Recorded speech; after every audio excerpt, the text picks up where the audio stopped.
अपने दर्शकों को बता दें, पहलगाम के आसमान में फाइटर जेट्स दिखाई दिए हैं। ये बड़ी खबर आपको बता रहे हैं। देखिए किस तरीके से एक के बाद एक मूवमेंट जो है वो देखा जा रहा है। हमले के बाद इलाके में जेट की मूवमेंट देखी गई है। फाइटर जेट ये बताए जा रहे हैं, पहलगाम के आसमान में फाइटर जेट दिखाई दिए हैं। हमले के बाद इलाके में ये जेट की मूवमेंट देखी गई है। तस्वीरें भी आपके सामने है। देखिए सुरक्षा बलों का जो सर्च ऑपरेशन है वो लगातार चल रहा है। वहां पर जो जंगल है उनमें लगातार सर्च ऑपरेशन सुरक्षा बलों के जवानों की तरफ से चला है। लेकिन ये तस्वीर आपको दिखा रही है, देखिए ये फाइटर जेट्स जो दिखाई दिए हैं हमले के बाद, पहलगाम हमले के बाद ये मूवमेंट जेट्स की यहाँ पर दिखाई दी है। पहलगाम के आसमान की ये तस्वीरें हैं जहां पर ये फाइटर जेट्स दिखाई दी है। एक्सक्लूसिव तस्वीरें आपको दिखा रहे हैं।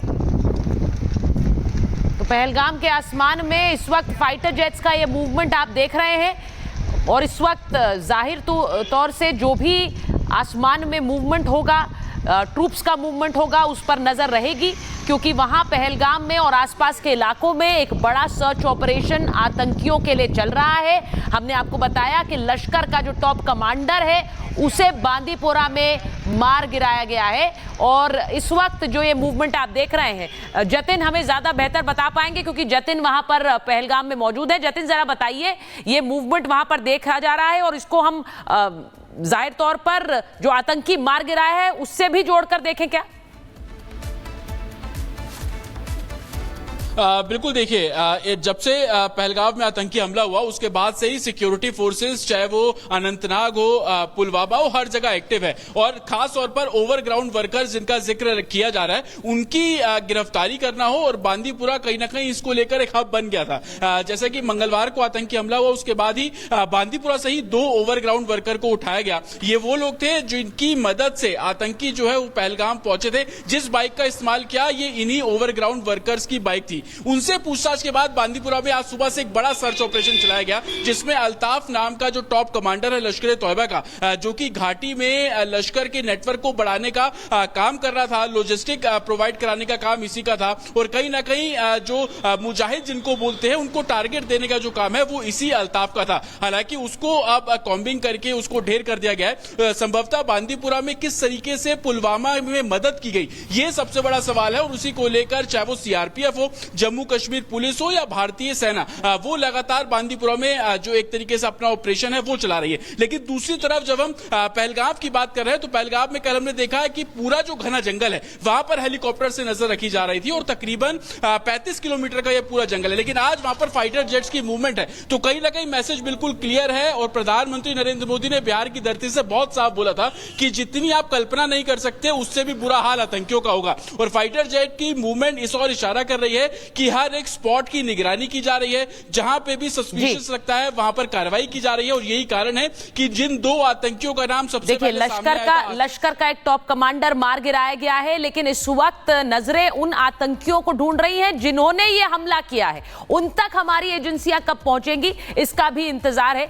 इस बीच आपको बताएं कि पिछले 6 सालों में भारत में जो आतंकी हमले हुए हैं उनके पीछे एक ही नाम रहा है, जनरल आसिम मुनीर। और जनरल आसिम मुनीर ने जिस तरह से अपने पिछले भाषण में हिंदुओं के खिलाफ एक नफरत भरी बात और एक नफरत भरी तकरीर की, उसके बाद से लगातार उनके इस भारत प्लान की चर्चाएं हो रही हैं। एक रिपोर्ट देखिए। अब आतंकियों की बची खुची जमीन को भी मिट्टी में मिलाने का समय आ गया है। कान खोलकर सुन लो शहबाज, आसिम मुनीर अपनी जहन में बैठा लो ये आवाज। जिसने भी पहलगाम हमले को अंजाम दिया उसका होने वाला है काम तमाम। पहलगाम नरसंहार की हर एक दोषी को उसकी कल्पना से भी बड़ी सजा मिलने वाली है और यही बात अब पाकिस्तानी आर्मी चीफ को डरा रही है। वो खौफ से भर उठा है, चैन की नींद तो छोड़िए, वो आंखें भी नहीं झपका पा रहा। आसिम मुनीर आखिर प्रधानमंत्री की दहाड़ से क्यों डरा हुआ है, उसका एक कारण जानना जरूरी है। पहलगाम हमले में पाकिस्तान का हाथ है ये तो साफ है, लेकिन इसका असली मास्टरमाइंड वहां का आर्मी चीफ है। ये भी बात सबके सामने आ गई है। उठ गया है असीम मुनीर के चेहरे से झूठ का नकाब, खुल गए हैं पहलगाम हमले के हर साजिशकर्ता के नाम। पाकिस्तान के पूर्व सैनिक और वरिष्ठ पत्रकार आदिल रजा ने दावा किया कि पाक सेना प्रमुख असीम मुनीर के इशारे पर ही पहलगाम में आतंकी हमला हुआ। आदिल रजा ने पाकिस्तान के खुफिया सूत्रों के हवाले से यह कहा है कि असीम मुनीर ने जानबूझकर पहलगाम में हमला करवाया, जिससे उसके खिलाफ चल रहे मामलों को शांत किया जा सके। उन्होंने सोशल मीडिया पर पोस्ट करके लिखा, पहलगाम आतंकी हमला एक सोची समझी चाल लगती है ताकि पाकिस्तानी जनता को भारत विरोधी कश्मीर समर्थक एजेंडे के इर्द गिर्द लामबंद करके उनका समर्थन हासिल किया जा सके। असीम मुनीर ने इस्लामाबाद में हिंदू विरोधी बयानबाजी की थी, जिसके बाद ही पहलगाम में हिंदू पर्यटकों पर हमला हुआ था।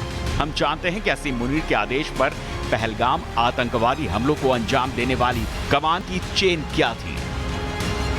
आदिल यही नहीं रुके, उन्होंने असीम मुनीर को भारत में 2019 में हुए पुलवामा हमले के लिए भी दोषी ठहराया और पोस्ट करके लिखा, असीम मुनीर भारत में हुए पुलवामा आतंकी हमले के दौरान DGISI के रूप में कार्यरत थे। अब पहलगाम आतंकी हमले के दौरान सेना प्रमुख के रूप में तैनात हैं। मुनीर की पिछली भूमिकाओं को देखते हुए कहा जा सकता है कि पुलवामा और पहलगाम आतंकी हमले को उनके आदेश पर अंजाम दिया गया है। आदिल ने यह भी आरोप लगाया है कि पहलगाम हमला एक फॉल्स फ्लैग ऑपरेशन है, यानी ऐसा हमला जिसे खुद करवाकर दुश्मन पर ठीकरा फोड़ा गया हो। आदिल रजा ने कहा कि असीम मुनीर पुलवामा हमले के समय ISI प्रमुख थे और अब पहलगाम हमले के दौरान सेना प्रमुख हैं और दोनों हमलों के पीछे उनकी भूमिका की बात पाक खुफिया एजेंसियों के सूत्रों ने स्वीकारी है। Bureau report, Republic Bharat. और इसी बीच एक बड़ी खबर आपको बता दें, पहलगाम हमले की जांच के लिए SIT गठित की गई है। अनंतनाग ASP के नेतृत्व में टीम जांच करेगी। हमले को लेकर 200 लोगों से पूछताछ हो रही है। बेसरन घाटी है जहां पर मौजूद घोड़े वालों से भी पूछताछ की जा रही है। वीडियोस जिस तरीके से निकलकर बार बार सामने आए हैं उसमें आपको बता दें कि घोड़े वाले जो वहां पर मौजूद थे उस समय बेसरन घाटी ये बताई जा रही है जहां पर घोड़े वालों से भी पूछताछ चल रही है। 200 लोगों से पूछताछ हो रही है हमले को लेकर। तो पहलगाम हमले की जांच के लिए अब SIT का गठन भी हो गया है। अनंतनाग ASP के नेतृत्व में टीम जांच करेगी। अपडेट ले लेते हैं, हमारी टीम ग्राउंड पर मौजूद है, अनामिका हमारे साथ जुड़ी हुई है। अनामिका, इसको लेकर क्या अपडेट है आपके पास? और देखिए, जिस तरीके से पहलगाम में आतंकी घटना हुई उसके बाद से जो सर्च ऑपरेशन उसके तहत ये पाया गया कि जंगल के कई ऐसे इलाके हैं जहां पे सिर्फ घोड़े ही चलते हैं और घोड़े जो पिट्ठू चलाने वाले लोग हैं जो टूरिस्टों को लेकर के मूवमेंट करवाते हैं, घुमाते हैं। और जिस दिन ये घटना हुई उस दिन कई टूरिस्ट ऐसे थे जो घोड़े पर ही सवार थे, जिन्हें घोड़े से नीचे उतारा गया, इसके बाद उन्हें शूट किया गया। तो ऐसे में जो घोड़े वाले हैं जो वहाँ पे जो छोटे छोटे शॉप लगाते हैं, जो लोगों को खाने पीने की चीजें प्रोवाइड करवाते हैं, उनसे पूछताछ की जा रही है। सैकड़ों लोगों को यहाँ पे हिरासत में लिया गया है। जो लोकल लोग हैं वहां पे उनसे पूछताछ की जा रही है कि आखिर जो मूवमेंट रहा आतंकियों का वो कैसे रहा। ऐसा कैसे पॉसिबल है कि आतंकी वहां पे रेकी करने आए, उन्हें जानकारी ना हो। ऐसा कैसे पॉसिबल है कि घटना वाले दिन भी जिस तरीके से उनका मूवमेंट रहा वो आसपास ही लोगों के मौजूद थे, वो किस रास्ते से होकर के आए थे, उनकी ओर से तारें काटी गई थी। तो बेशक उन्होंने खाने पीने का सामान भी इस्तेमाल किया होगा, खाया पिया भी होगा, स्थानीय लोगों के टच में भी आए होंगे। तो ऐसे में आतंकियों के मूवमेंट को लेकर जानकारी हासिल करने को लेकर जो सर्च ऑपरेशन चलाया जा रहा है, जैसा आप बता रही हैं, मुझे इसमें कोई डाउट नहीं है कर्नल सिंह कि ये जो शुरुआती जांच है ये बहुत पहले से ही अलग स्तर पर शुरू हो चुकी है। एक SIT भले ही अभी फॉर्म हुई हो, लेकिन जो प्राथमिक जांच है वो तो उन्हीं लोगों से शुरू होगी जो वहां पर उस वक्त मौजूद थे। उनमें ये घोड़े वाले भी हैं, इनमें वो सारे लोग हैं जो वहां के लोकल्स हैं जो उस वक्त मौजूद थे, जिन्होंने कई ने मदद की है लोगों के नीचे आने के लिए।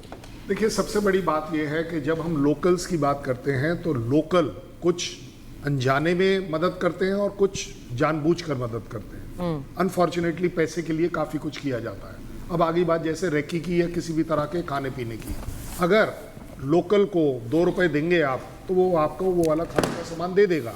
अगर आप लोकल वाले को 2 रुपए देंगे और उससे बोलेंगे कि अपने घोड़े पर इस जगह पर सामान ला दे, वो ला देगा, कोई बड़ी बात नहीं है। सो अब जब आप देख रहे हैं 200, 250, 300 लोग जो भी जिनको इन्वेस्टिगेट किया जाएगा, ये वो वाले टाइप के लोग होंगे जो कि थोड़ा हायर रीचेस में भी जाते हैं। इसमें बकरवाल्स भी होंगे जो सिर्फ और सिर्फ पहाड़ी एरियाज में रहते हैं, वहीं पर अपने मवेशियों को चराते हैं, घुमाते हैं, और जो इन रूट से काफ़ी हद तक वाकफियत रखते हैं। सो ऐसा नहीं है कि सिर्फ हम ये ढूंढ रहे हैं कि किसने डायरेक्टली सपोर्ट किया, कईयों ने इनडायरेक्टली सपोर्ट किया होगा। उनको जब रेकी के लिए आए होंगे, उनको पूछा जा रहा होगा कि आपको कोई बोले हाँ साहब मुझे अब एक याद आ रहा है कि फला फला आदमी थोड़ा अलग लहजे में बात कर रहा था। So that is how you will connect the dots, और जब आप डॉट्स कनेक्ट करेंगे तभी जाकर आपको पूरी पिक्चर समझ आएगी कि यस कहाँ से कैसे क्या हुआ। उसमें ही जरूरी बात है कि कोई एक घोड़े वाला ये भी कहेगा कि सर वो फला फला बंदा था उसके साथ चल रहा था। जब आप उस बंदे से पूछेंगे वो बोलेगा नहीं मैं नहीं चल रहा था। That is how you hook on to the person जिसने के डायरेक्टली सपोर्ट किया है। तो इस तरह की इन्वेस्टिगेशन करना मेरे ख्याल पहले दिन से ही स्टार्ट हो गया होगा। बिल्कुल। ये अब एक फॉर्मल तरीका उसको कंबाइन करने का है। बिल्कुल सर, आप बड़ी बात कह रहे हैं। जिसने डायरेक्टली मदद की है उनसे भी जांच की जाएगी और जिसने इनडायरेक्टली मदद की है उसको भी देखा जाएगा।